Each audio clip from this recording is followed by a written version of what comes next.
আমি কয়েকজন আমাদের যে সিনিয়র ভাই আছেন আমাদের যশোরের, ওনাদেরকে আমি ডাকবো এখন মঞ্চে আসার জন্য।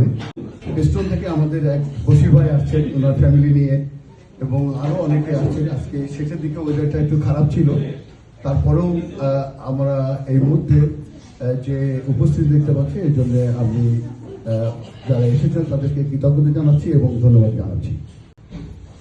একটু পিছনের দিকে ফিরে যাই। আমি এদেশে বোধহয় প্রায় 25-26 বছর ধরে আছি।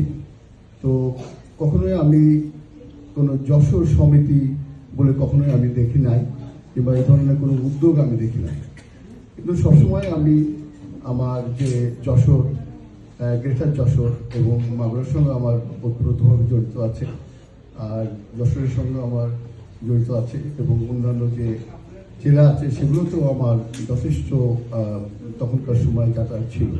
তো গ্রেটার যশোর বলতেই কিন্তু একটা আনন্দের জায়গা, একটা ভালোবাসার জায়গা, এবং আমরা নস্টালজিয়াতে ফিরে যাই। তো আমার কাছে সবসময় একটা জিনিস আমার মনের ভিতরে পীড়া দিত, সেটা হচ্ছে যে যশোরের কোনো আইডেন্টিটি নাই। যে যদি যশোরের জন্য যদি কিছু করতে পারি, যশোর বলে যদি কোনো কিছু থাকে এবং সেটার ব্যানারে যদি আমরা সবাই একসঙ্গে একত্রিত হতে পারি, তাহলে বোধহয় আমার জীবন সার্থক হবে। এবং এই সংগঠন যখন আমি করতে যাই, তখন আমাদের যে মামুন সলিসিটার, সে একটা সলিসিটার প্র্যাকটিসে হেড অফ দ্য ফ্যামিলি, সে আমাকে ফোন দিয়ে বলছে, ভাই আপনি এগিয়ে যান, আমাদের যশোরের জন্য একটু কিছু করা দরকার। তো 9th of May-তে মূলত আমাদের এই সংগঠনের একটা মিটিং ডাকি, এটা ইন্টারন্যাশনাল সলিসিটারে ডাকি, এবং সেখানে আমরা 7 জন একত্রিত হয়েছিলাম। 7 জন একত্রিত হওয়ার পরে প্রথম আমাদের ভিতরে যে ডিসএগ্রিমেন্ট হলো, সেটা হচ্ছে যে 2জন বিশেষ করে বলতে চাইলেন যে আমরা গ্রেটার যশোর অ্যাসোসিয়েশন চাই না। তা আমি বললাম যে দেখো, আমার তো মাগুরার সঙ্গে, আমার বাবার জন্ম মাগুরাতে, আমার মায়ের জন্ম মাগুরাতে, আমার জন্ম যশোরে, অতএব আমি মাগুরাকে বাদ দিয়ে আমি যশোর ভাবতে পারি না। নড়ালে গিয়েছি, ঝিনেদাতে সবসময় যশোর থেকে যখন যেতাম মাগুরা, তখন ঝিনেদা হয়ে যেতে হতো। অতএব এইগুলো বাদ দিয়ে আসলে গ্রেটার যশোর সমিতি হতে পারে না, অতএব এটা গ্রেটার যশোর সমিতি হবে।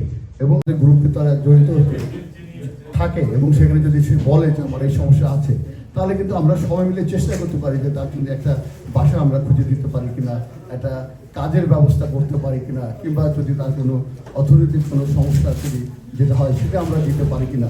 এই ধরনের কিন্তু আমাদের অবজেক্টের ভিতরে রয়ে গেছে। তো এই অবজেক্টগুলো মূলত করতে গেলে আমাদেরকে আসলে ইউনাইটেড থাকতে হবে।